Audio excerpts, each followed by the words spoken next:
ಹೌದಾ, ಅಲ್ಲೇ ಇರೋ, ಆಚೆ ಬಂದೆ ನಾನು ಒಂದು 5 ನಿಮಿಷ. ನಾನು ಫ್ರೆಂಡ್ ಮನೆಗೆ ಹೋಗ್ತಿದ್ದೀನಿ, ನಾನು ಇವತ್ತು ನೈಟ್ ಬರಲ್ಲ, ಅಲ್ಲೇ ಉಳ್ಕೊಡ್ತೀನಿ. ಸರಿ ಆಯ್ತು ಮಾ, ಹುಷಾರಾಗಿ ಹೋಗಿ. ಸರಿ ಬಾಯ್. ಸರಿ ಬಾ ಹತ್ತು. ಮಾತು ಕೇಳ ನಿನ್ನ ಹತ್ರ. ಹಾಂ ಕೇಳು. ಆದರೆ ನಿಜ ಹೇಳಬೇಕು, ನಿಮ್ಮ ಹುಡುಗಿ ನಿನ್ನ ಜಾಸ್ತಿ ಪ್ರೀತಿ ಮಾಡಲ್ಲ, ಮತ್ತು ಅವಳು ನಿನ್ನ ಬಗ್ಗೆ ಚಿಂತೆನೂ ಮಾಡಲ್ಲ. ನಿಂಗೇನಾದ್ರೂ ಹುಚ್ಚ? ಏನು ಮಾತಾಡ್ತಿದ್ಯಾ?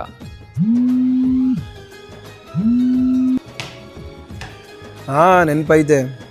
ಹಾಂ ಸರಿ, ಕರೆಕ್ಟ್ ಟೈಮು ಮನೆಗೆ ಹೋಗ್ತೀನಿ. ಹಾಂ ನಮ್ಮ ಹುಡುಗಿ ನೋಡು ಎಷ್ಟು ಕೇರ್ ಮಾಡ್ತಾಳೆ. ಅಲ್ಲೋಗ್ಬೇಡ ಇಲ್ಲೋಗ್ಬೇಡ ಅಂತ ಹೇಳ್ತಾಳೆ, ಮತ್ತು ಕರೆಕ್ಟ್ ಟೈಮ್ ಮನೆಗೆ ಹೋಗು ಅಂತ ಹೇಳ್ತಾಳೆ. ನಿಮ್ಮ ಹುಡುಗಿ ನಿನ್ನ ಬಗ್ಗೆ ಕೇರು ಮಾಡಲ್ಲ, ಏನೂ ಮಾಡಲ್ಲ. ಏನು ಮಾತಾಡ್ತಿದ್ಯಾ? ನಮ್ಮ ಹುಡುಗಿ ನನ್ನ ತುಂಬ ಇಷ್ಟಪಡ್ತಾಳೆ. ಹಾಂ, ಅದಾದಮೇಲೆ ನನ್ನ ತುಂಬ ನಂಬ್ತಾಳೆ. ಅವಳಿಗೆ ನಂಬಿಕೆ ಐತೆ ನನ್ನ ಮೇಲೆ. ನಾನು ಎಲ್ಲೇ ಹೋಗಲಿ ಎಲ್ಲೇ ಬರಲಿ ತಪ್ಪು ಕೆಲಸ ಮಾಡಲ್ಲ ಅಂತ ಅವಳು ನನ್ನ ನಂಬ್ತಾಳೆ.